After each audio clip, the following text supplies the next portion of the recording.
Hey guys, Caleb here with DSLR Video Shooter, and today we're jumping into NAB 2018 and some of the things I saw and enjoyed. And I want to start by saying it was awesome meeting so many of you guys on the show floor and just around the city as events transpired. So if you stopped by and said hi, thank you so much. It's always so good to, instead of just seeing comments and numbers, to see actual people, and especially to connect with those who are very active in the comment section. So awesome, really nice meeting you guys. Quick side note, you're going to hear some weird sounds in the background.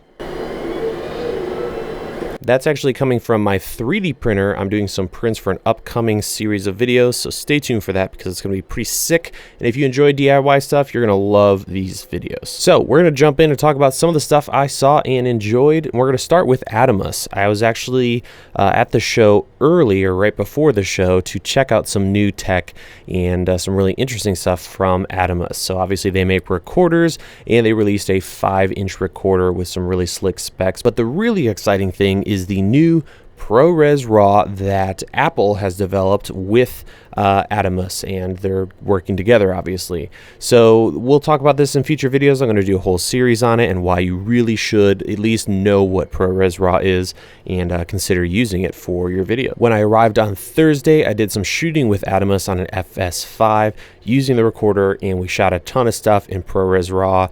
Super awesome. So really, really good stuff, and we'll talk about that in the future. What are you doing down there?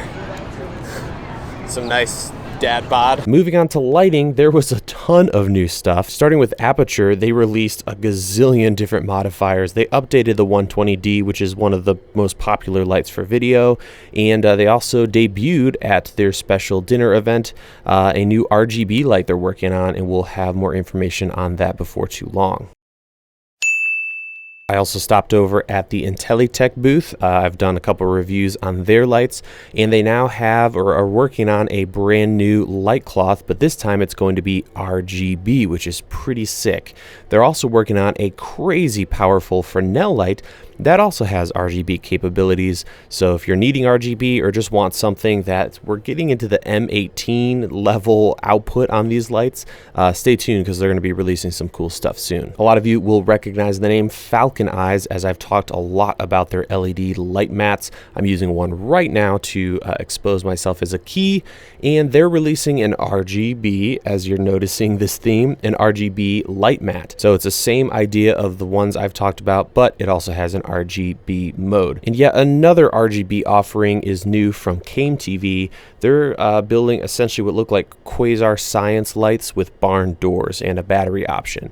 So those look really interesting, and depending on what they cost, that might be a great option to consider instead of just the plug-in wall quasar science lights. So they come in bicolor, daylight, tungsten, and an RGB combination as well. So obviously RGB was a huge theme this year. Another theme we started to see were affordable cinema lenses. So just a couple, obviously NISI or NISI, they released a 5 set of primes for under $12,000, which for legit full-frame cinema primes, that's really, really affordable. Moving on, we saw 2 new lines from SLR Magic. So they have a really cheap set of little primes. They aren't very good, but they're okay for the cost. But they've released a Super 35 set as well as a full frame set with varying mounts and really cool stuff from them. I played with those. Their full frame line is going to be pretty affordable at around $2,000 per prime, and they're really sharp. I checked edge sharpness and was really happy with those. And Laowa or Laowa, it's hard to pronounce their name. I will be doing a review of their 15mm, which I absolutely adore. But they are also rehousing their lenses in a cinema set, and they're working on a set of lenses. Hopefully they'll do more than just wide angle lenses, which is really their specialty. I would love to see a full range of primes from them because no one else is really able to do what they can do optically. And stay tuned for more on them because really, really great stuff coming from that company. And finally, I can't do a video like this and not talk about the Blackmagic Pocket Cinema Camera. kind of mixed feelings on this.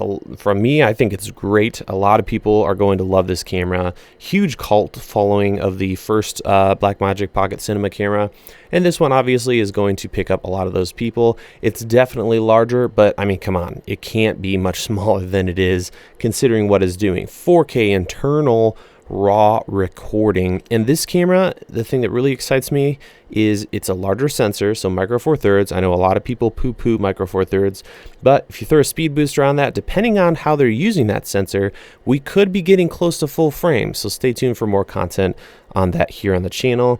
The other thing is that camera just has everything. It has phantom powered XLR. It has a huge screen on the back. 4 internal microphones. There's just a ton of options, so you're really going to be able to do a lot with this camera, and I think it's going to sell like hotcakes. I only hope there's no, one thing they didn't tell us about. Hopefully when you hit record there isn't jet engine fans inside or something ridiculous. But that could be a insanely popular camera if Blackmagic can deliver on time and with what they've promised. So those are just a few of the things that I saw and enjoyed and kind of my favorites from the show. Let me know what you saw and announcements that I may have missed and you thought were really cool from the show. We will be talking a lot about ProRes RAW. I'm going to do an in-depth tutorial series on ProRes RAW because I really think it deserves it and it's going to be pretty amazing. Otherwise, you can watch fresh videos here at DSLR Video Shooter every single Tuesday and Thursday, and we do live streams on Wednesday. Thank you so much for watching, guys, and I will see you in the next video.